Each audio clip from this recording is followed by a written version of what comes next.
I don't know why we all couldn't just let it be.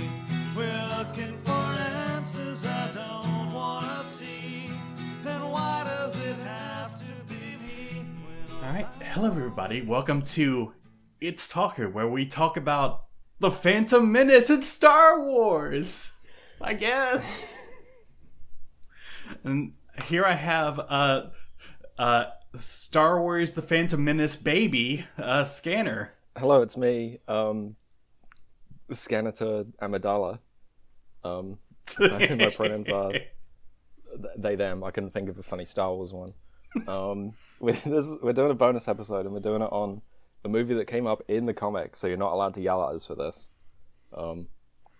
Yeah, it's technically relevant. It's definitely not just giving us a little break to do something funny. Yeah, in between Roomies and It's Wookie, we're gonna do this bonus episode. Partly because we think it's fun. We think we want to take a break before we resume the comic. Partly because it came up in the comic, and partly because I think there's like an interesting discussion to be had about how this film was received on the internet. So maybe we'll learn something useful. Maybe not. Maybe we'll just like yell at this film for like an hour. We'll definitely learn. Well, probably nothing. Don't worry about it. Mm. There's so many video essays already on the Phantom Menace. Yeah, that is the one thing I was thinking before we decided to do this is like, will we have anything to say that hasn't already been said 100 times about this film? So when did you first see Star Wars: The Phantom Menace, Tazrell? All right, so there was these things called theaters. Yeah, I remember those before COVID. All right, and so I was a teenager, and I went to one of those theaters, and then I watched it in the theater, and I was like, "Hey, that was pretty fun. Not the best Star Wars, but it's not as bad as the Ewoks or anything." Yeah. When I say the Ewoks, I should note the two Ewok movies, which are things that exist. So you're saying it's not as bad as like the holiday special? I had not seen the holiday special at the time because no one had except for people who had VHS copies. It took a little while for that to percolate out of like weird like rooms at cons to like the internet. Yeah. How about you? What to regale us when you first saw? I first saw this movie when I was a child. I can't say exactly how old, but I saw it on a DVD on a CRT television. And when I was that's God intended. Yeah, when I was let's say 10 years old, I thought it was really cool. It's got some really cool parts. Yeah, and I had toys of various things in it.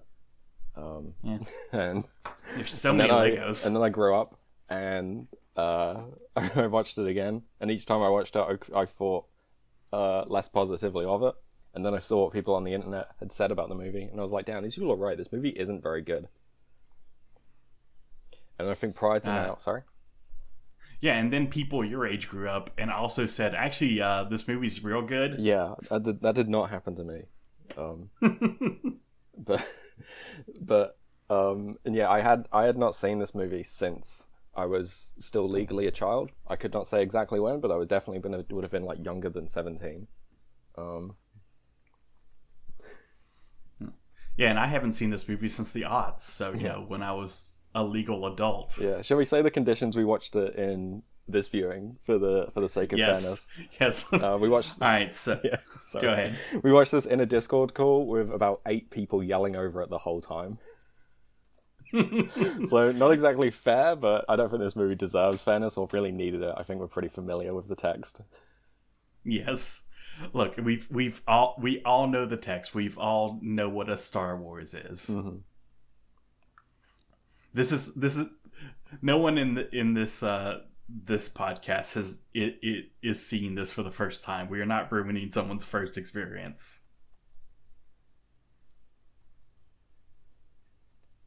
Did you have notes for how you wanted to structure this episode, or should we just freewheel it?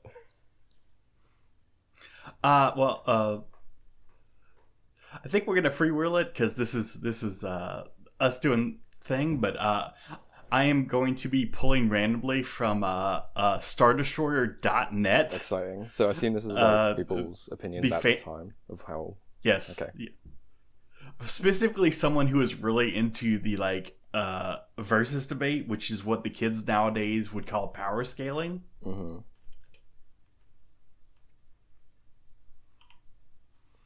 Should I start us off with something? Yeah, go ahead. Because I've got so much to say, but it's like, where do I even start? You get it. Very little is known about the Trade Federation. Is it a corporation? Is it a species? Is it a government of a planet? What are the motivations of its leaders?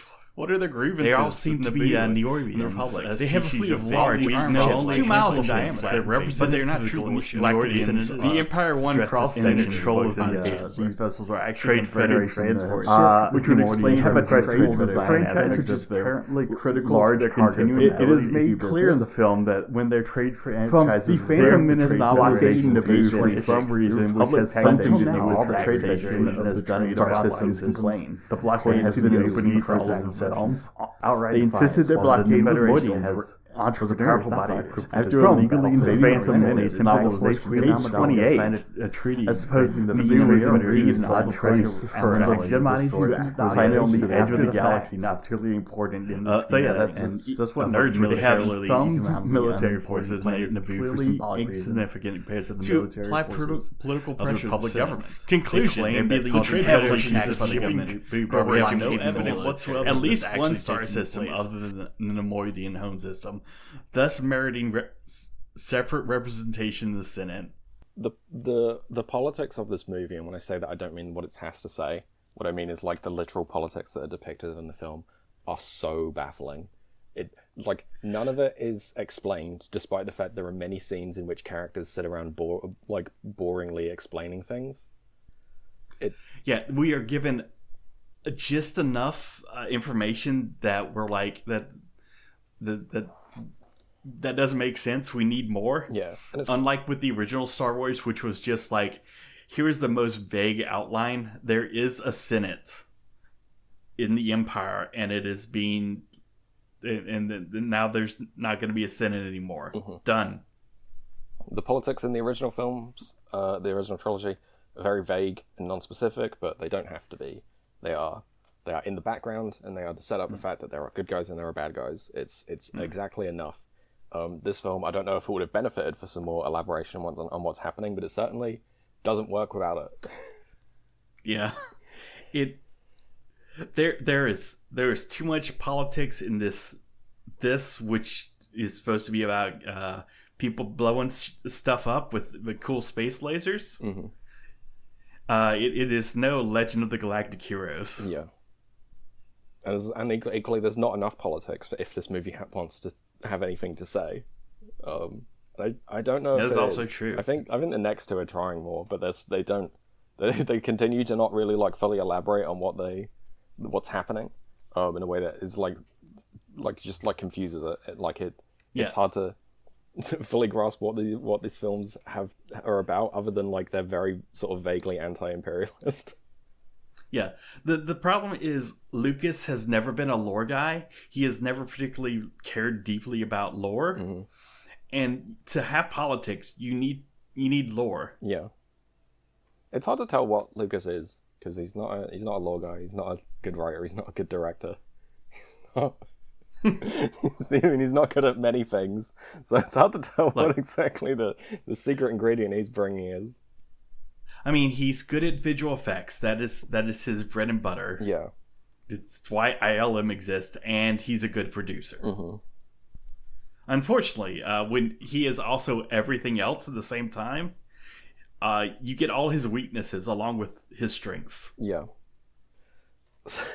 So, Phantom Menace. I don't know. The audience should be familiar with Star Wars, and they're probably familiar with this. They don't need us to recap that Star Wars was a series of films from the 70s and 80s that were very well received and very popular with the kids, and they had a lot of toys. And then 16 years after the last one of those came out, with a bunch of in-between expanded universe stuff that doesn't matter, For the first time in 1999, another Star Wars movie was coming out, and it was going to be the first of a new trilogy. It was going to be a prequel to the original. It was going to show the origins of Darth Vader as well as other things. And it comes out and is received generally kind of positively. Yeah. At the time, people were like, "Oh, okay, could have been could have been better." Yeah, but that wasn't like horrible or anything. Everybody was like, "Okay." Yeah, the gist of sorry, I'll let you finish. No, that was it. Yeah, the gist of the fan response, who are the people that matter, was a sort of confused kind of dislike of certain things. They were like, well, I didn't like all the scenes where there's just characters who are like very boring talking to each other, and I didn't like the annoying CG cartoon, and I really didn't like the kid. But for the most part, it had the things I expected, which is there's bits where guys with blue lightsabers fight a guy with red lightsabers, and there were spaceship battles, and there was even a really cool, exciting scene where some cars drive around. So I think it had everything I wanted. Yeah, and it had a really good score. Yeah, like, and on the like critic side, knowing what people think about this movie now, I think a lot of people would be surprised to learn that like this movie was generally received as like good. It's not like getting like 10 out of 10s or anything, but it's like if you look at like what people are giving it, it's getting like A-. It's getting like 3.5 stars or 4 stars even.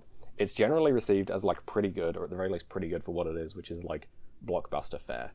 And it takes a while, I think, for opinion on the internet to like percolate with regard to this movie, especially into one very specific thing that we'll get to. That I think affects the way that a lot of people thought about this movie and then continue to think about it after that. There's some kind of media with a colored letter. Yeah. Do you have more to say about what people were saying about it on StarDestroyer.net, or shall we just like speed through like the film? Unfortunately, I can't look at the forums. They were not saved. And I tried also to look at spacebattles.com. Yeah. Unfortunately, they lost all their archives from before 2000, before the year 2001 or something. That's legit so sad. I wanted to see how many people's childhoods were ruined by this film.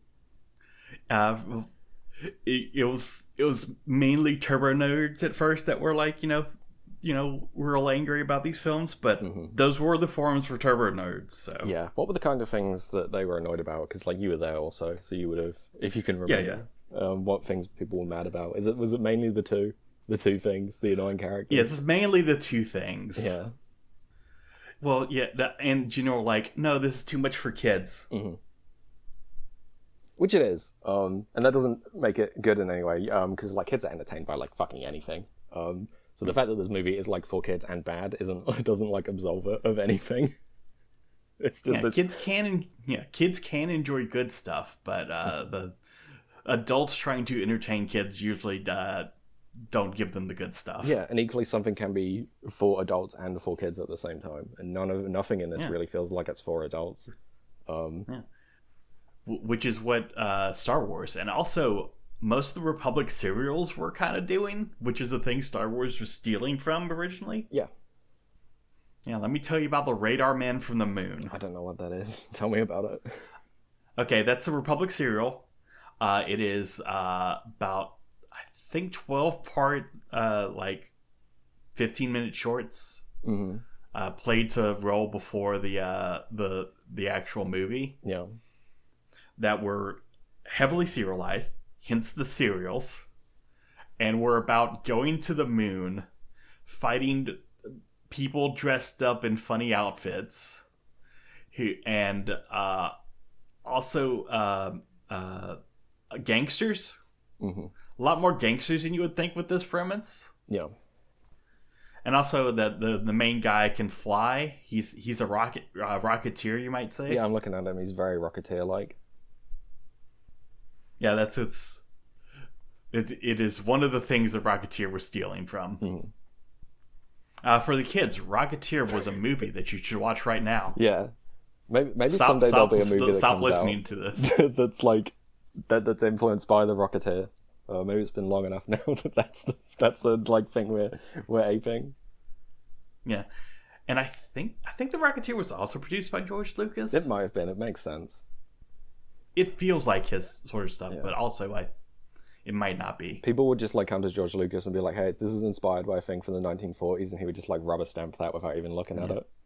Yeah, but also The Rocketeer is based off a comic book. So, what is the comic book from? Is it from the like era, or is it like? No, it's like a 80s, 90s like Silver Age revival kind of comic book. Mm-hmm.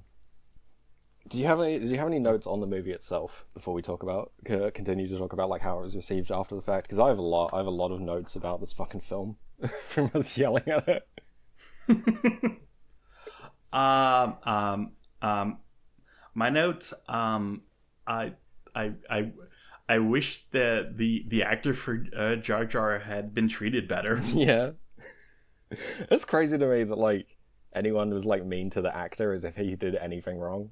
It's like, you know, he just like was tall. Like it's things, all the things you hate are like the like the work of CG and the script. Like he did nothing.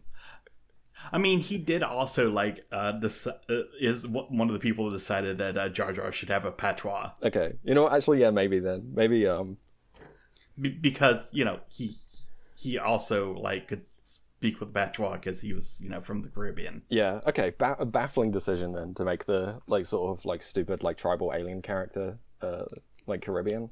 I genuinely don't understand why. It's really bad. Like even if that is the actor themselves like choosing to do that and it is their like genuine accent, it just doesn't come off well. And I think maybe if they should have like looked at the script and decided it wouldn't have been appropriate to do that. Mm-hmm. Because it's also not the only like racist alien in this film. My second note in this is I hate these Chinese aliens. They're so bad.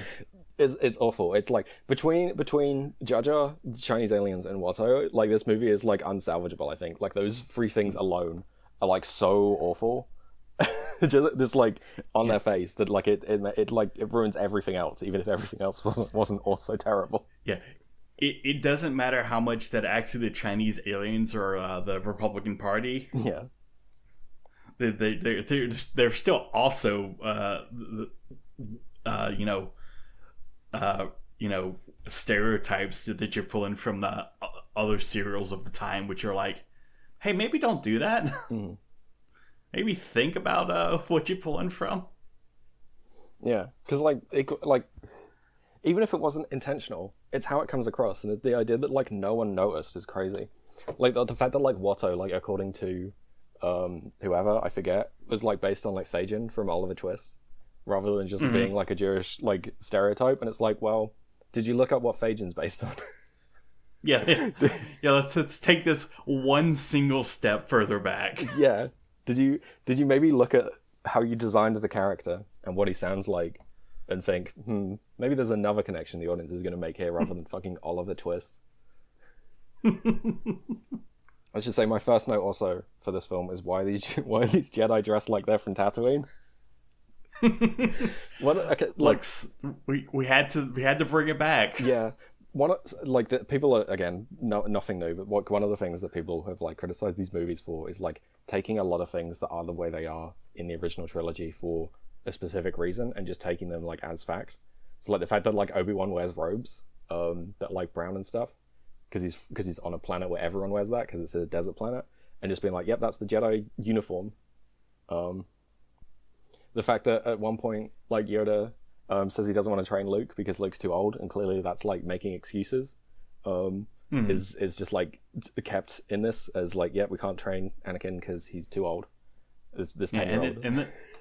And then turned up to 11, so that it couldn't like work for like a 13-year-old actor. Yeah, that's the other thing, is that like each of these like bad decisions on their own like wouldn't be that bad if they didn't then spiral into other things, which is the fact they then had to cast like an 8-year-old who even with like a good director, which George Lucas isn't, a struggle to get a good performance out. And so when George Lucas can't direct, and he especially can't direct kids, and so we get a startlingly bad performance. I'd feel very bad for Jake Lloyd, but like the movie as is, like as a piece of art, it's not good. It sucks. Yeah. Yippee! Yeah, there's a reason that like every TV show has like 25-year-olds playing like 18-year-olds. Mm-hmm. It's because you need 99% of people need a lot of practice, and most children don't have a lot of practice at being actors. Yeah, because they are children. Mm-hmm. They can't have 8 years of practice at Juilliard when they're 8 years old. Mm-hmm. Like the movie would have worked just as well if he was like 16. It would have worked better. Like every single decision made in this film is the wrong decision. Hey, that's not true. Pod racing. Yeah, we'll get to that. All the sound effects in pod racing. Yeah, okay, fuck it. Let's talk about this. People love the pod racing in this, and for a while I thought, okay, you're kind of just like bigging it up. It's just like a thing you remember enjoying when you were a kid. And now having seen it again for the first time in a while, this was the only part of the movie our audience was quiet for. We all just like sat there like and enjoyed it because it's the only part of the movie that is well made. It's like it's got stakes that we understand, both like for the plot and also for the characters in the immediate moment, because it's dangerous, it's exciting, it's well shot, it's really impressive bits of like works of like CG here. The sound design is impeccable. We have the vehicle design, beautiful. Mm-hmm. All these rickety things that are just 90% engine. That is a Star Wars ass thing to have. Yeah. Like we've all seen the behind the scenes of this movie, at the very least, the behind the scenes that gets clipped in the Plinkett videos, where like George just like is so confused the whole time. He just like doesn't really know how to give directions. He's like really know what he's doing. He's just like constantly just sort of like going around like vaguely nodding his head at everything. And then it gets to the scene where he's like in the like audio booth, like for the pod racing scene where they're like editing together, and it's the only time it seems like he's on the ball, that he like genuinely like, knows what he wants, knows how to get it. And I don't know, I think if he was able to do that the rest of the time, the movie would have been better, or if he was able to delegate the roles to other people, it would have been better. And we know he knows how to delegate. Yeah. He's a really good producer. He is. And like, again, like in behind the scenes, everyone seems so afraid of saying no to Lucas because he's in charge. He's Mr. Star Wars. But he's like so timid and so like unintimidating. And the fact that like also like anytime someone did suggest anything to him, he was like, yeah, absolutely, do that. Yeah. Ultimately, like his directing style is yes and. Unfortunately, nobody was yes anding him. Yeah, they were just going he was yes. Dying out there the whole movie. And like George Lucas, people might not know this. Big racing guy. He loves racing. He loves cars. One of his first short films when he was a student is just him like filming like a Lotus going around a racetrack on a desert. It's great. THX 1138 movie he mostly made so that he could like film the car chase at the end. Full fourth of that movie is that car chase. Yeah, and it's great. And like that, like this, as I said, like this part of the movie where they're going around in the cool sci-fi cars is like the only time it seems like he's on the ball because he like cares about it. Because he's like, yeah, this like is awesome. I love the like big revving engine noises, and I love when they go, and I love when they go through the tunnel and the sound like reverberates. He loves it. Yeah, and it's all in his ballpark of guy who founded ILM. Mm-hmm. Yeah, people. So much technical directing, not a lot of actors. The CGI in this movie, especially compared to the later two, very rough at times, especially anytime it's like an organic thing, like Jar Jar's head. But like most of the time, especially when it's like hard edge stuff, like spaceships or whatever, does look really good. It holds up, and it's especially impressive for 1999. This movie was pushing the fucking envelope, and maybe on the whole for the worse, considering the kinds of movies that get made entirely in a computer now. But like, it's impressive. It's hard not to be impressed with it at times. I will not have you badmouth Sky Captain the World of Tomorrow.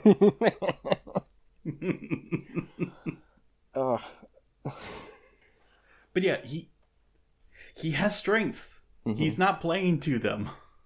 Please play to your strengths, George. Go back in time and play to your strengths. Yeah. And like one of the things that stands out in this movie, and especially in 2 and 3, which we won't be doing unless people pay us, is anytime the camera is not being held by Lucas, so anytime it's like a big CG sequence and thus the camera is entirely virtual and has been handed off to the effects director rather than Lucas, the film gets better. It doesn't get good, but like anytime that there's like a big CGI like fight scene, there is like so much more like competency in like how it's filmed, what's being shown, how the like scene is put together. And it's clear, like, I don't want to just like shit on Lucas, but like he's not good at it. I think a lot of those times that was actually Lucas, though. Yeah. He like effects directing is one of like his like big things he does. Mm-hmm. Maybe he's just like better at like filming a fight scene than he is at actors then. Yeah. Yeah. I've seen THX 1138. Yeah. But and like he doesn't do anything with the like the talking sections. It's all very rote. Yeah. It's very flatly shot. Everything is very flatly delivered. None of the dialogue is good. As I said, every mistake is the wrong one. And again, this is nothing new. If you've seen these movies and seen the way people talk about them, we're like saying everything that's already been said, because these are big important films, and as such, people have talked them to death. But like, I don't know, I don't know. I'm just like kind of like in awe of it, having seen it again. They're like, oh, it's all this wrong. Yeah, should we talk about one of the big things that's wrong? Yeah, especially to nerds. Yeah. Let me say the word metachlorian. Yeah. This didn't have to be in it. It's and I think even Lucas realized that, because it's not in the next two. Well, he could have even kept the metachlorians if he took out the Jesus allegory. Yeah. Just be like, oh yeah, the kid's real strong in the forest because he's got a lot of force wiggly organic things in him. Mm-hmm. So we should probably teach him. But no, he's also a Jesus. Yeah, there was no father. Boo. Boo. Yeah, and it's like, why? Why is he a virgin birth? Why is there a prophecy? Why is he also like the strongest Jedi ever? It doesn't need to be in it. Mm-hmm. And it's like frustrating because again, it's like, I don't understand the decisions that were made. Well, you see in Joseph Campbell's book, The Hero with 1,000 Faces, mm-hmm. It says Jesus was cool. Mm-hmm. Yeah, the way to like write a good story is to just do it exactly according to the formula. Mm-hmm. Hey, it worked for the first three. It did, but it doesn't work here, and so maybe it's something else that's wrong. Clearly should have instead switched to the other book of that era, the Chariot of the Gods. Mm-hmm. Oh yeah, actually, Star Wars is our world. This is about the gods, the olden gods that were aliens. Yeah, no, don't do that. I did have, sorry, I'm flipping through my notes. I did have one new criticism I've never seen made of this movie before, so I'm really proud of myself. Oh well, hit me. Yes, why is the Gungan city underwater? Because the cities are like, each of the things is like a bubble full of air, so they don't breathe water. So why is it underwater? I think they're amphibious, but also I don't know why. It's like, why is it underwater or why is it full of air? The answer is you needed the actors to talk. Yeah, I guess because it looks cool. And why was it underwater? Because it looked cool. We were just like yelling at it. I was just like, I've never thought about that before. Because I'm like, yeah, they underwater villages. I love the Bostonian battle droid. Again, so many memes made of this movie. What's wrong with your face? The hologram where it's like thick as hell for like one frame. I'll try spinning. That's a good trick, etc., etc. But like the Bostonian battle droid is so good. The battle droids are great, but also through the whole movie, you're like, I want them to be more evil. Why aren't they scary? Yeah, this was we were watching this with friends, and one of our friends like said something that I'd never thought about, which is that like all the droids in this movie are controlled by like a central computer. So how come they have different accents? How come they like talk to each other? How come one of them is like a commander? How does that work? And that's not like a flaw with the movie, because like what it is they're the bad guys. They're foot soldiers. They talk to each other. Some of them are in charge. Some of them command like tanks and stuff. It's fine for the movie. It's not a criticism. It's just funny to think about how that works. Is the computer just like doing bits to itself? But yeah, as you say, sorry. they no longer become in the next movie, but for this movie, you have to answer the question, and the important lore question of is the computer doing bits? Yeah. What if I was Bostonian for like just this like one line? I know out of villages. It was 2 lines. Oh, was it? Yeah, Sorry. he came back. we were yelling. It's hard to. There were a couple times where like a thing wouldn't happen, and I would later ask, "Hey, did that happen while I wasn't looking, or did it just not happen?" How did they get back through the trade blockade? Is that shown, or did they just like not explain that? Don't worry about it. But yeah, no, as you say, the droids in this should have been more intimidating, and they kind of are just at times. Like when the big brown tanks, the NTTs, like roll up to the Gungans at the end, and they're huge, and then like the rat comes out, and it just deploys like 100 soldiers all at once. That's a scary idea.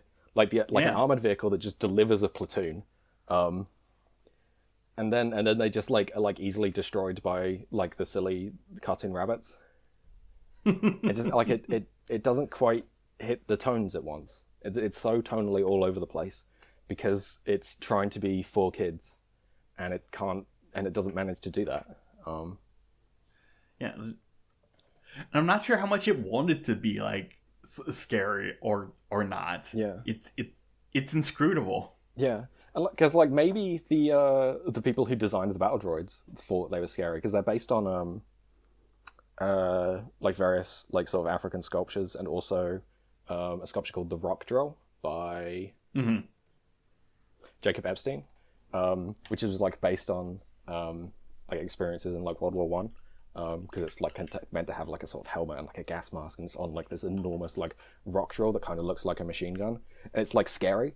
And they kind of like go for that. They're like skeletal, and they're like freaky looking and unexpressive. And like they're all like identical. They're just deployed all at once. They like unfold, and then they like go Roger Roger, and it's like it just doesn't mesh. They get like sorry.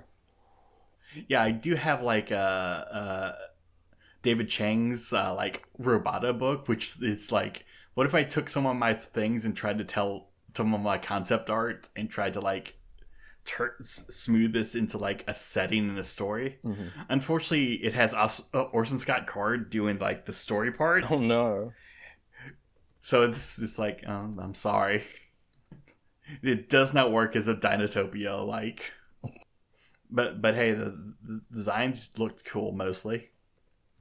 Yeah, there's some great fucking designs in this movie that are very toyetic.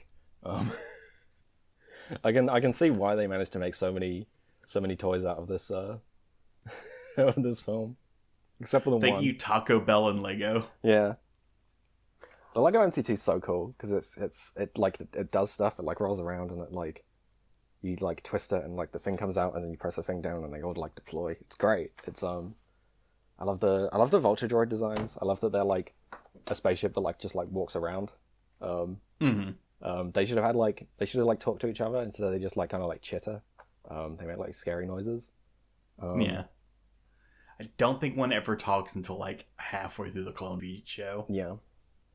And it's like, why? They're big droids. Yeah. They should like love. But I guess they're thinking like astromech droids or something. Yeah, they should like love murder. They should just be like, I want to kill more people. Good. They do. Yeah. They love murder. Oh, that's great. I love a robot that loves murder. I love what is it like HK something in? Yeah, HK-47. That's a HK-47. Because he meatbag and wants to kill. He's great. But yeah, no, as I joked about, there is exactly one thing in this and in Star Wars that Lego have never managed to make a ship of because it's impossible, which is the like shiny Naboo like capital ship. Yeah, the Naboo cruiser. Yeah, because they can't do like shiny Lego pieces, or at the very least they can't do like 200 chrome pieces, and they've never just made a set of it, despite it being the main ship of the first movie. Yeah. It also with all those smooth parts. Yeah, it's like chrome. Yeah, it's rounded and it's chrome. And it has to be like big enough to fit like a dozen characters in it. It's the anti-Lego. Yeah, And it's because like the reason that exists is because this movie is like showing off. It's like a little bit of a tech demo for stuff, and it's like, look, we've got a like ship that's made entirely of like curved reflective surfaces, which is a really hard thing to do in any instance, because if you do it practically, it just reflects the studio on it, and if you do it digitally, it looks fake. But it looks good here. I don't know if it meshes with the Star Wars aesthetic, but it looks great. Yeah, I think it is purposely being like, this is an earlier age where like we hadn't had to take all the panels off all the vehicles to do maintenance yet. Yeah. So it's like, yeah, this is before the chop shop version of the Rebels. Yeah. Not to give Dave Filoni too much credit, but I do like the like Naboo starfighter that gets the like hot rodded aesthetic in Mandalorian. I think that's a fun idea to see something that like was clean get like recycled back again. Yeah, I don't know. This movie's like doing interesting things with the Star Wars aesthetic. It's not just like playing the hits, as the sequel trilogy is like very guilty of. It's just like redoing things. Not that this film doesn't, but it's like also coming up with new ideas, and not that they all work, not that they all look great, but they are new. It's expanding. I sure am glad Amidala has a lot of style going on. Is all these cool outfits. I hope that continues. Oh no. Yeah, I joked on this movie while we were watching it that there were exactly 2 people working on this who thought it was going to be the best movie ever. One of them being the fashion designer, who was in charge of working on Queen Amidala's outfits, and the other one being John Williams doing the soundtrack. And let me tell you, a lot of people in sci-fi have stolen from both of those. Yeah, they're great outfits. It's just a shame the character's like is so flat. Just like doesn't have a personality, and also like we don't know enough about the politics to understand any of the decisions or speeches she's making. It's quite funny that she's the character who later on has the line people like to quote to say that these movies have politics about this is how democracy dies with thunderous applause, considering that she's like the unelected like queen of a planet, who in this film is like 16 years old and seems to only make bad decisions. Don't worry, the extended universe will explain it later, and they have elected queens. That's really dumb. Yeah, and it's I don't think it's even in the way like, you know, the Germanic cultures would have, like, you know, elections between the royal houses. It was just like, yeah, here's the queen for the next 5 years, which is why she becomes a senator. Yeah, I'm a senator. These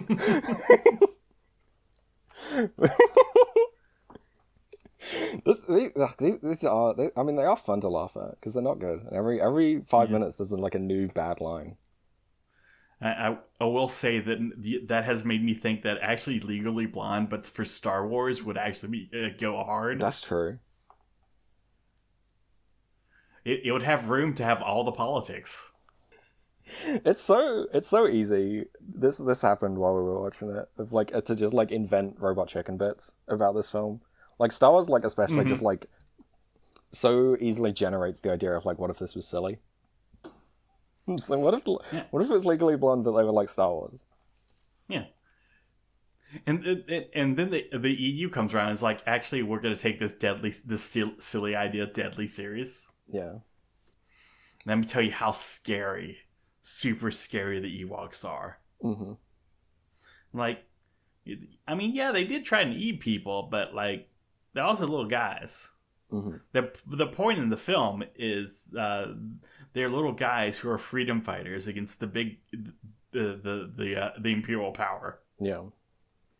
While in this movie we have just people on a planet who have bad relationships with the people who appear to be the natives, having trade disputes with a separate other people. Yeah, there's a lot going on, and none of it really gets like resolved in a neat way. Well, it gets tied up really neatly, but you look at it and you're like, oh, okay, is that all good then? Yeah, it's all good. There's no more sequels. It was a standalone movie. Yeah. This is a question I asked. Is Naboo in the Outer Rim? Because they have to go past Tatooine, which is in the Outer Rim, to get to Coruscant. So is it like a backwater planet, or is it just like Like, where is it? I would have to look up on Wikipedia, but I'm pretty sure, yeah, it's in the Outer Rim. Yeah. Or is it like 12-dimensional space in Halo, where like you're not necessarily going in a straight line? Well, the answer to that is yes, because nobody agrees on where the boundaries are or where each planet should be, and everybody has different ideas of that. Yeah, I don't know. It's very contrived that they go from Naboo and have to stop on Tatooine because that's where Anakin's from. Oh yeah, and let me be specific. When I was saying that, I wasn't talking about like in universe. I was talking about actually different authors. I see. Not agreeing with each other. Yeah. Actually, that's a question. It's been a while since I've seen the original trilogy. Is it ever said that Anakin's from Tatooine? Well, he does have like relatives on Tatooine. Yeah. Okay, that makes sense then. Because it's just like it didn't have to be, other than like nostalgia. You point out and you go, "That's a place I recognize." Yeah, that is one of the more well motivated parts of the backstory. Fair enough. It's just because everything. Like, yeah. Sorry. Because Luke's aunt and uncle. Yeah. I guess that even then it could be like they're not like actually related. It's just like fake. It's like the cover up to hide him. Because it's very strange actually. They decided to hide Darth Vader's son with his aunt. He hates. Well, he checked. That's why later on they decide he hates sand. Yeah, he won't go back. He can't go on sand. He's like he's like Davy Jones. Oof. All right, so should we talk about Jar Jar? Yeah. What is there to say about Jar Jar? We've already said a lot about Jar Jar. It's just like the most like kids love Jar Jar. They loved Jar Jar so much. Mm-hmm. It was not like I'm making this character for children to enjoy, and it did not fail at its aim. Mm-hmm. Unfortunately, it also meant none of the adults actually cared either. Yeah. He's just like irritating. He's just like making silly noises and getting in the way and doing slapstick, and he doesn't really affect the plot of the movie at all. He doesn't have to be in it. So unless you're a child who's like amused by silly noises, it just doesn't work. Yeah.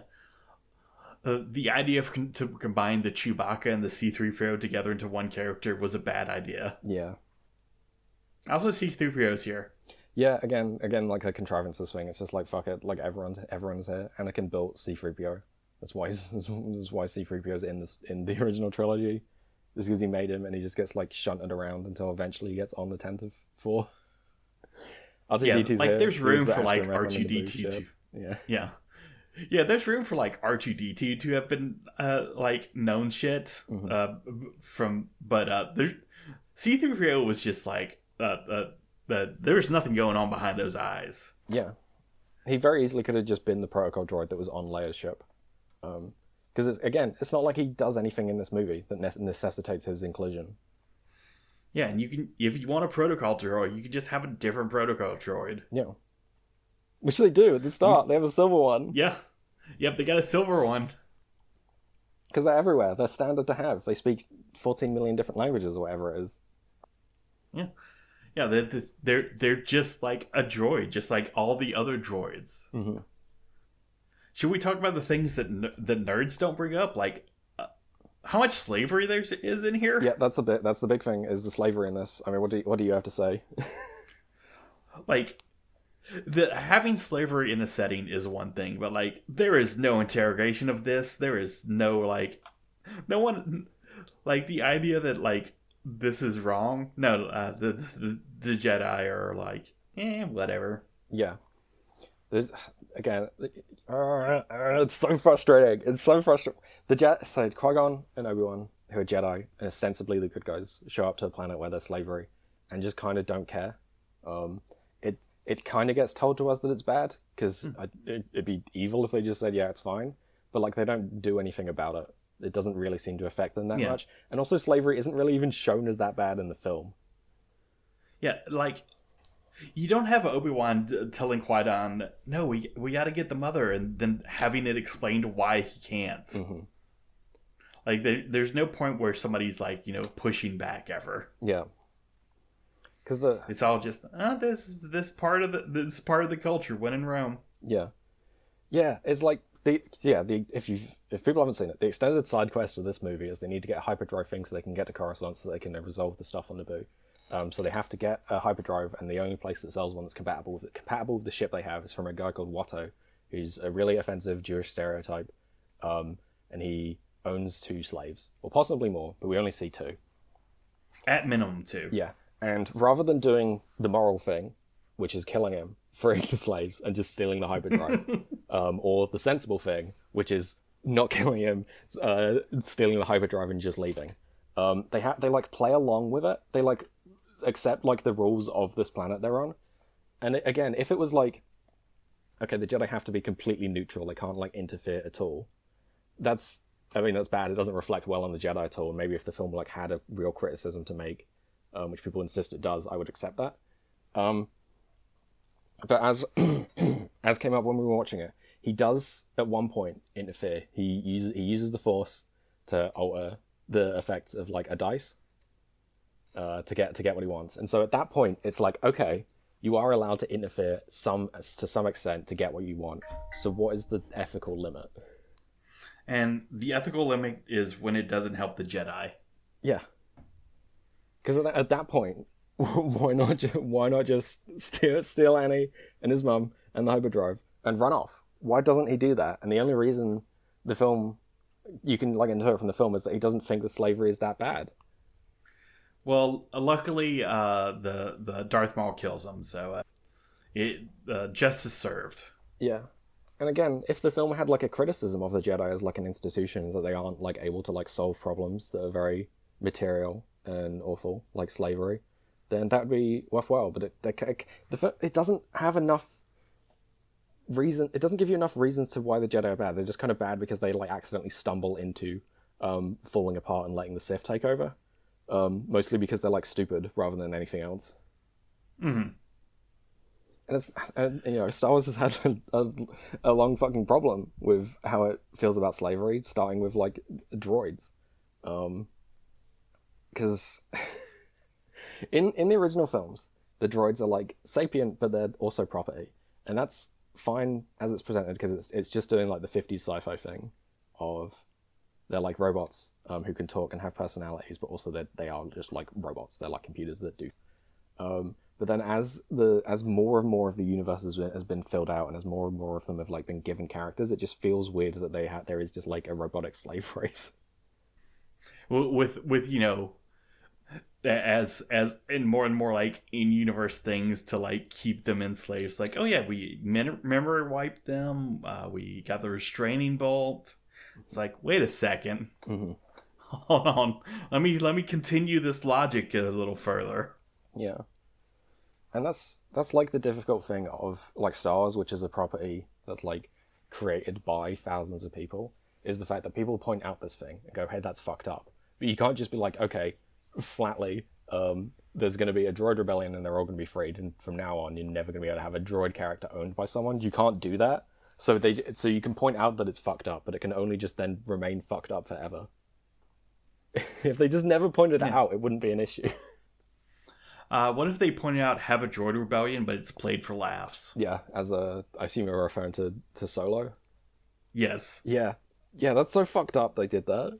They have like a character whose thing is they want to free the droids, and then they don't, and they die. It's a joke. Mm-hmm. I'm starting to think maybe Star Wars is not the perfect sci-fi media franchise ever. That's really not. Well, at least I still have X-Men. Yeah, at least X-Men has never had like any issues with its like politics or what it's decided to endorse or not fully criticize. But yeah, I think that covered. What you got in your notes? What have I got? Let's just like speed through my notes. So the jokes in this are bad, and I said during every joke in this is written like the Minecraft joke book, where like it doesn't fully make sense, but it's presented as if there's a punchline. Like not a single joke in this lands, and there's so many. Hey, what about when he deflects the blaster bolt on that to that speeder, and that droid just like rolls for like 5 seconds? Yeah, okay, that's really funny. Is the fucking like hover bike or whatever it is gets blown up, and it cuts to, oh, it doesn't even cut, it just like pans to a shot of it just like rolling along the floor and then not like continuing to explode. Really funny. I don't know, unnecessary bit of like realism there.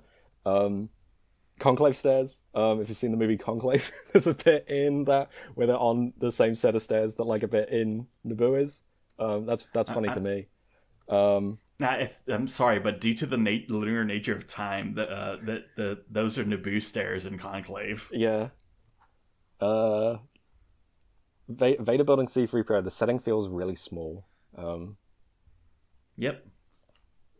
I don't know. There's a lot of me being mean to Jar Jar. You know that bit where like he sticks the between like electricity that's like holding the two like pod racer like engines together? I said like, what if when he stuck his head in there, it just like blew up his head? Yeah. What is the ethical limit? What do the Jedi actually believe? Why is Anakin a child? Sound design is really good. This is when the pod racing starts, and there's just like the engine revving noises. Sebulba is like the Max Verstappen of pod racing. The one for the F1 fans in the audience. I'll quote from you during this. Pod racing walked so Speed Racer could run. Yeah, look, it's important. Speed Racer is real good. Everybody watch Speed Racer. Mm-hmm. And Andor is so good it made me like this room. The Senate chamber. If you're in the audience think that the prequels are good because of their politics, watch Andor instead. That's the Star Wars that actually good politics. You don't have to dig for it or anything. It's right there on the surface. Yeah. It's crazy how pretty Naboo is, like architecturally, and all the like ivy growing everything. It is so good. Yeah, it's gorgeous. The MTT is awesome. Peter Serafinowicz voicing Darth Vader. Not Darth Vader, Darth Maul. Sorry. We'll post the clip of this of like Peter Serafinowicz in an interview being asked about him like voicing Darth Maul, and being like getting given really non-specific and confused direction from George Lucas, and then going to watch the movie and all of his lines have been cut. Yep. Darth Maul just like doesn't say anything in this movie. We don't really understand what his deal is other than he's the bad guy. Well, he's a Sith, so that's bad. Yeah, I don't know. Like, there's not enough like going on with the villains in this film. There's so much to keep track of in this final section. Maul has no lines. And lastly, my new Star Wars character, Robot Spider top half on Maul's original legs. What do you talk about? No good villains. You got our pal friend Bratine. Yeah, I guess he's in those.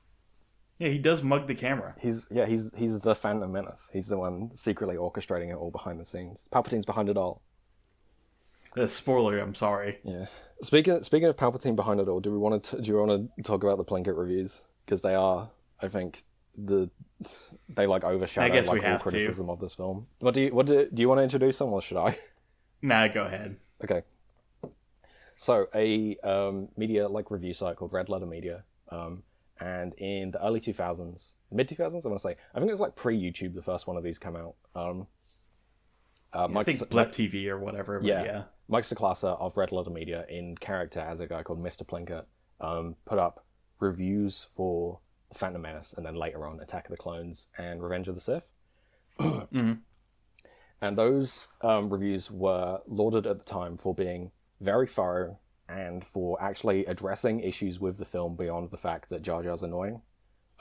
He was not the first person to make those criticisms, nor I think is the best person to be making those criticisms. But they were, again, very thorough in a way that like manages to like hit on like a lot of the things that are the issues with the films, like the fact that the acting's really flat, the fact that there isn't really a protagonist, the fact that like the stakes are never like really fully understood, etc., etc. Just like go watch them. Equally flawed in a lot of ways. I think the fact like this movie is like fractally bad, and as such you could just like criticize it forever. And so it's a little bit unfair for me to say that this hour-long review doesn't fully describe everything that's wrong with the movie, but like neither could I. It would just go on forever. Equally, like a lot of they are very funny. That's one of the reasons why they were so well received when they came out, is the fact that as well as like just being like good criticism, they're also good videos that are like entertaining. Not necessarily all the jokes work nowadays. Bearing in mind these videos are 20 years old now. There's a lot more like usage of the R slur than I think people now would be comfortable with. But these get so popular that they like become the standard for criticizing these films for a while. When people like say what's like bad about the Phantom Menace or Attack of the Clones, people are usually invoking Plinkett's opinions, if not necessarily firsthand, then like secondhand or thirdhand from other people making them. Look, without Plinkett, we would never have gotten an H-bomber guy who says these films are kind of okay. Yeah. Do you have anything more to say about Plinkett, or should we talk about then the other thing that follows from Plinkett? I never liked the review just because it was very annoying. Yeah, do you not like the voice? Yeah, the voice, because I was like, yeah, I've talked with these guys on forums all the time. This is the voice and the mannerisms are doing nothing for me to make me laugh. Just like, yeah, I know this guy. Yeah, he's kind of annoying. I don't want to listen to him for an hour. Yeah, like if people haven't seen them, the bit of the Plinkett videos is that he's like a character who is like a kind of miserable old man who hates movies in general, but especially hates the Star Wars prequels,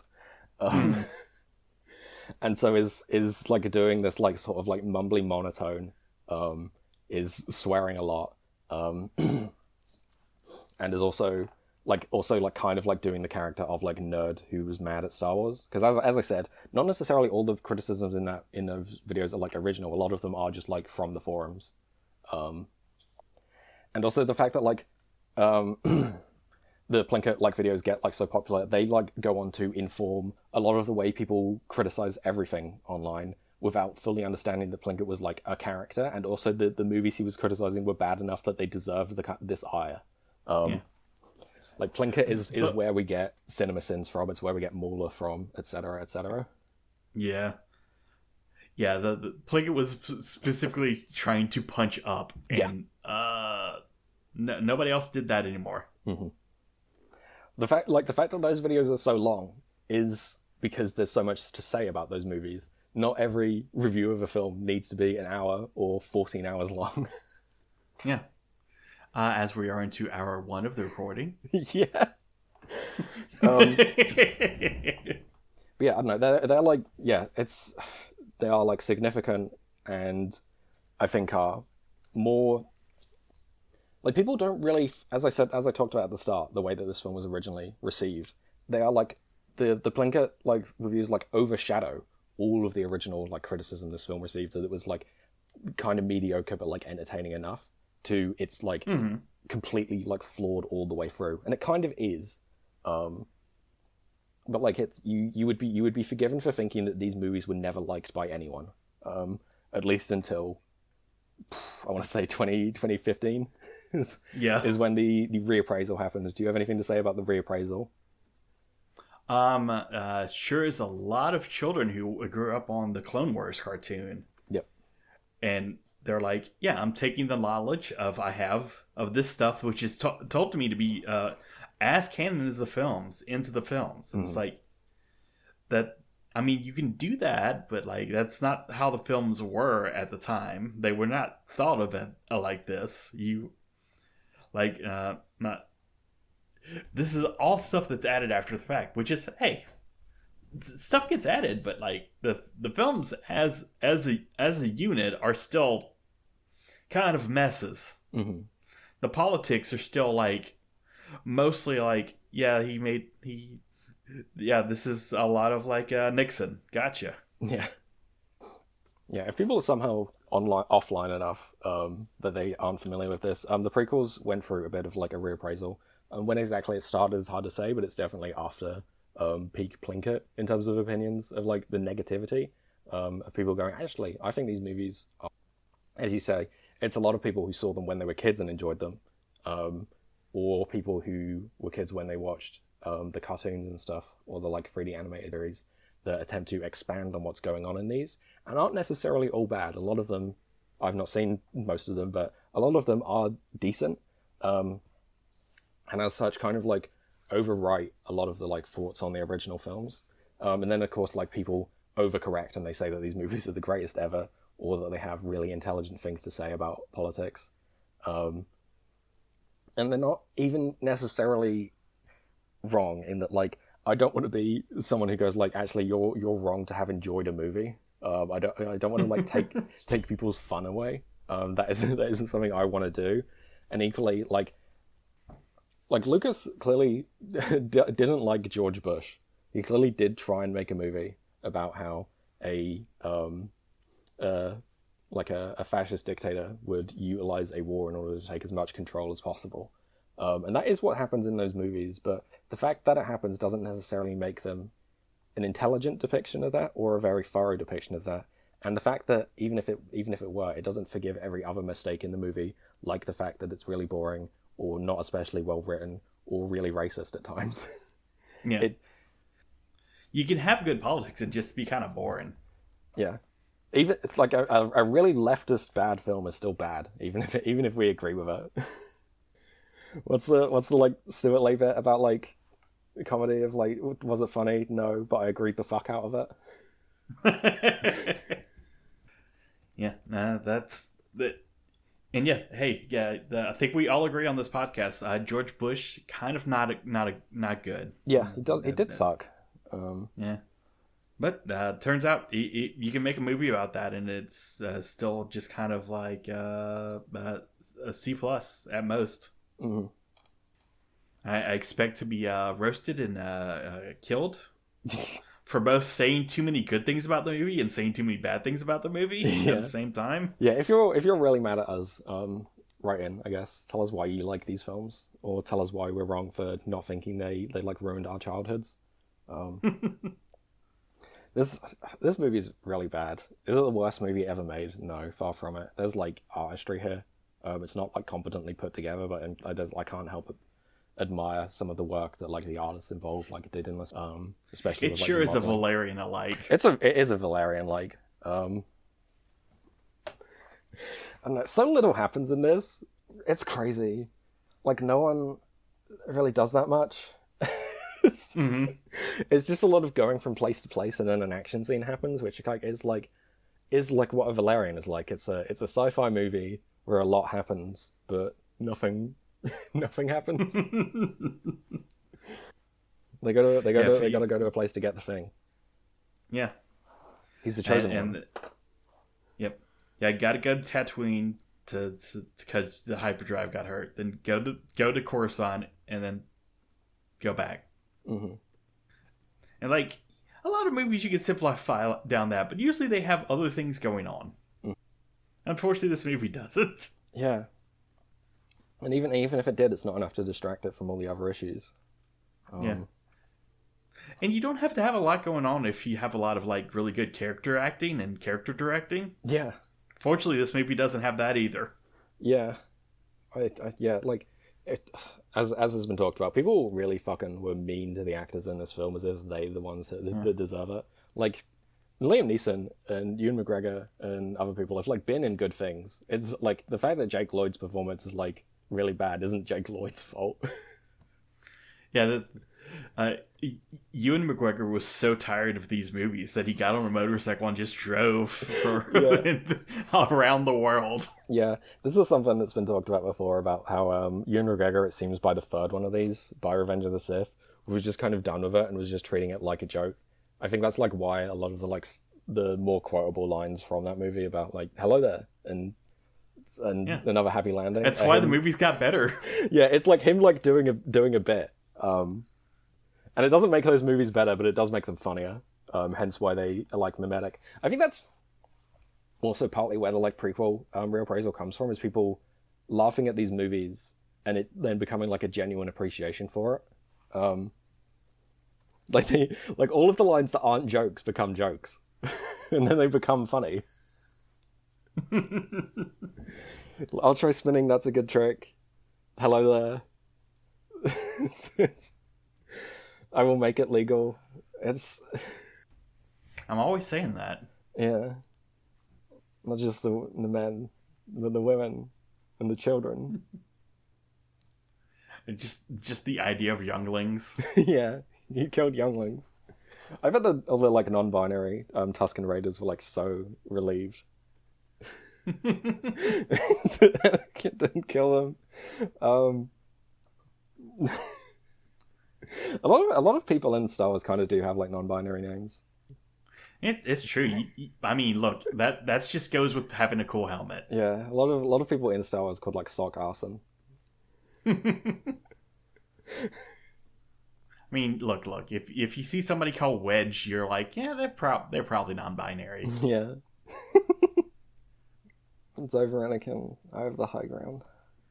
And Ewan and Darth Maul had the high ground. He did have the high ground, but he used the Force. That was something that like Darth Maul like wasn't aware that you could do. Is like use the Force in a fight.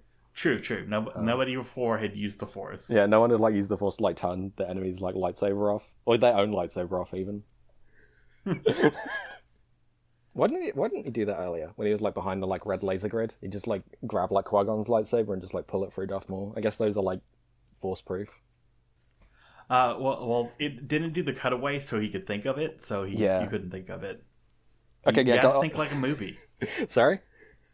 Gotta think like a movie. You do gotta think like a movie. You gotta. It's all contrivances. It's like 2 hours of contrivances. Anyway, we mentioned the final fight, so I'm bringing it up purely so I can put it in the link dump. Is the edit of the fight scene where everyone keeps falling off the ledge? Oh yeah. It's so good. It's so good. It's great. It's up there with the Matrix one, where he keeps throat chopping Agent Smith. Yeah, what if the subway fight was like 2 hours long? You could watch this and the Matrix in the same theater on the same day. You could like do a double. Yeah, you could have. I was looking at contemporary reviews of this just to like get a feel for it, and there's like one review that really stood out to me that someone's saying this was like better than other genre fare like The Matrix. And it's like, that's crazy to me that someone saw The Matrix and Star Wars and was like, yeah, Phantom Menace clears that. I don't think even like the staunchest like Star Wars prequel defenders would ever say that. Yeah. For the first Matrix. Yeah, it's a different time. And it wasn't even like someone who's like a massive Star Wars defender, because they weren't like super positive on the Phantom Menace. They were just like, yeah, it's better than The Matrix, and The Mummy, I think, was the other movie they weren't keen on. Oh man, the Mummy too? Yeah. Well, because The Mummy's also like a similar thing of just like 40s throwback. Yeah, true. So they're like, yeah, I'm tired of this. And The Matrix is just like, oh, they're just like jumping around and they're doing like Asian action cinema stuff. I'm not interested in that. True, you had the three genders. You had a straight cis Star Wars. You had a bisexual Mummy and a trans Matrix. That's true. That kind of is true. I mean, the cis are there. Yeah. In Star Wars. Yeah. Yeah, the bad guys are the cis. I wonder if, did he know? No, he did not. Yeah, I was also watching it. The pod racing in this is like the Ben-Hur like chariot fight. That is also like a 40s like movie thing, or like 50s. I forget when Ben-Hur came out. Yeah, it is very Ben-Hur. Yeah, on purpose. Yeah, they're like in a sandy place. Sebulba's like the other chariot racer in Ben-Hur. Mm-hmm. Like, it is set up like a Roman amphitheater, Roman hippodrome. Yeah. So I can't use amphitheater. The history nerds will kill me. Got to use the right term for the right kind of the circular space. Yeah, I think that's most everything I got to say about this movie. Yeah, is there anything else to say about this movie and the internet? Because I think they're very intrinsically linked. I think as this movie, the opinions on this movie like grow up with the internet. It comes out in 1999, and it's talked about on the forums. It's talked about in like pre-YouTube videos. It's talked about on YouTube. It's talked about on Twitter and Tumblr and Reddit and all the websites. Yeah. It is, as I said at the start, everything to say about this film has already been said. It's a significant piece of nerd culture, and as such, it is the thing discussed in nerd places. Well, here, I'll give you another quote. Another interesting aspect of Darth Maul's trip to Coruscant, from Coruscant to Tatooine, is the fact that according to the Episode 1 Incredible Cross-Sections, Maul's Sith Intruder had a Class 3 hyperdrive, many times slower than the hyperdrive of the Millennium Falcon, or even the hyperdrive of a typical Imperial Star Destroyer! Exclamation point. Mm-hmm. Those cross-section books are great. They are great. Those are fucking awesome. If you think the prequels are good now, it's probably because you had one of those books. Actually, yeah, if you're gonna write in and be like a prequel defender, like, please do write in. We'd love to hear feedback. But also, you as like a little like appendices at the end, please put in how many Star Wars like toys you had. Yes. But yeah, God, I don't know. Oh man, those cross section books are great. I found out recently that you can buy like a big book that's like a compilation of all of them, and I really want that because I when I was a kid, I would just look at those for hours and just like appreciate like all the little details. Yeah, they got ones for Star Trek too, but they're not as cool as the ones from Star Wars, because Star Wars has so many different little ships to be full of, and little like devices to be full of greebles. Mm-hmm.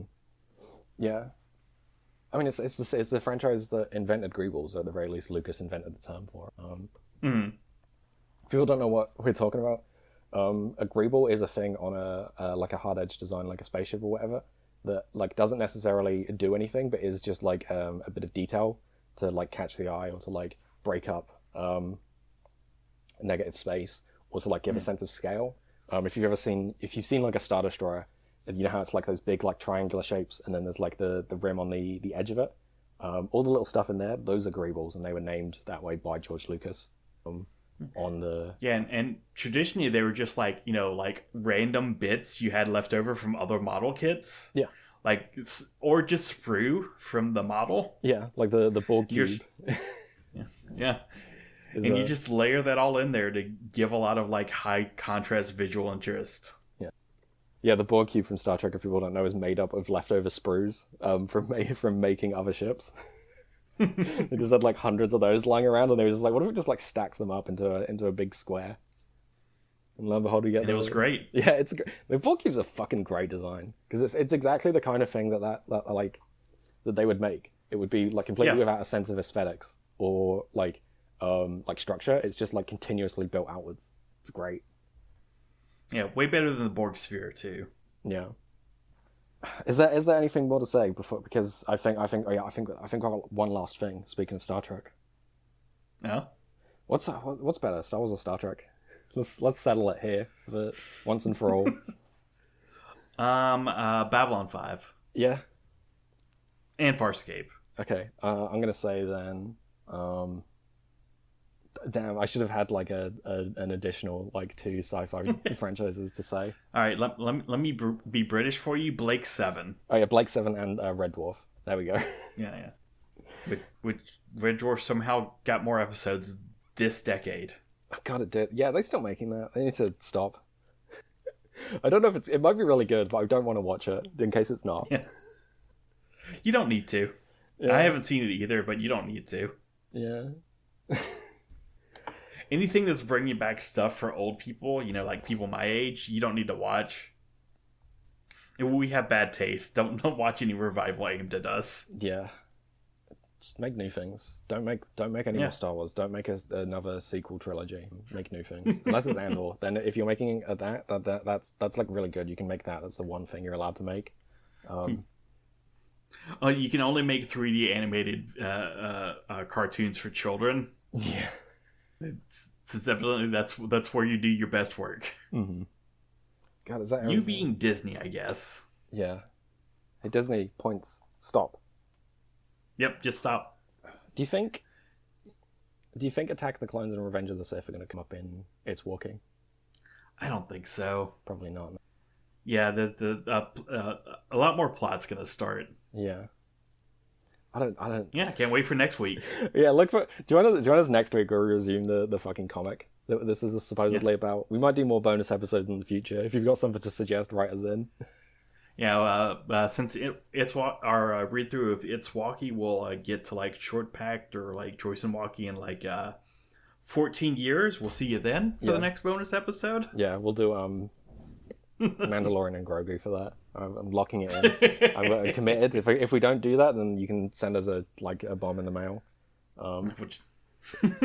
Yeah, 14 years from now, though. Yeah. To expire. All of the nitroglycerin will have evaporated. Will we safe? No, you don't want the nitroglycerin to expire. That makes it more volatile. Oh no. Okay, the like phone battery that you are like remotely detonating it like with Okay, like an IED, that will have like gone dead. Yeah.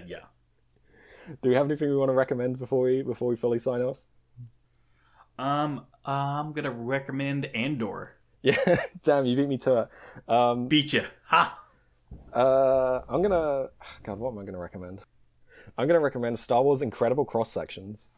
Oh, yeah. I'm gonna recommend to the audience buy the complete vehicles of Incredible Cross Sections, the new edition with 2 exclusive new cross sections. I'm gonna recommend people buy 2 that. exclusive new cross sections. Yeah, I Wow. think it's like the like one of the Y-wings, because that's the one on the cover. Oh, okay. And something else. Turbo tank, I don't know. There's no recommendations, everyone. Go watch Andor and go read it or look at a cool book.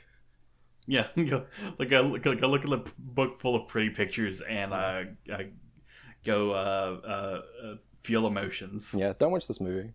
I don't know. I think it was worthwhile doing this to think about the way that like this movie, which is like a static object that has not changed, the perception of it like has changed over the years. It's gone from okay to the worst thing ever to the greatest thing ever to I think people just think about it them less often now. Yeah. I think at this point most people just think, oh yeah, I liked that when I was a kid. Yeah, I think it's been overshadowed by like Star Wars fatigue of like all the Disney stuff. Yeah. People are just like sick of it. Because the sequels, when they were like bad, like kind of like reignited love in the prequels. But that is then like that has also then burned out. Thank you, sequel trilogy, for making prequels better by having them not move at all. Yeah, because you watch not in the way like the Clone Wars cartoons did, but like just like how Voyager is becoming a better and better Star Trek because we keep making more Star Treks. Yeah, the prequels, they look at them now and you're like, damn, these are bad, but like an artist made them. George Lucas was like a singularly minded individual who got to make the films he wanted to make, and they were bad art, but they were his art. And then you watch Rise of Skywalker, whatever it's called, the 9th one. Yeah. And you're like, oh, this was made in like an assembly line by like suits who had their like minds replaced by artificial intelligence. A guy who finally had to open his mystery box again, and he's like, man, these mystery boxes just keep having crap in them. Yeah. Somehow Palpatine returned. Yep. Anyway, join us next week. Somehow Walkie will return. Yep, somehow Walker will return. Bye-bye. Unless you have anything last thing to say. Nope, that's it. Cool. Bye-bye, everyone. Bye. Same walkie time. Same walkie RSS Coming, but I don't know what to do with you now that you're mine. And everything's ending, we don't have the time. I must have been out of my mind. 'Cause I finally have something I don't want to lose. And everything's come down to what I will choose. But I still just want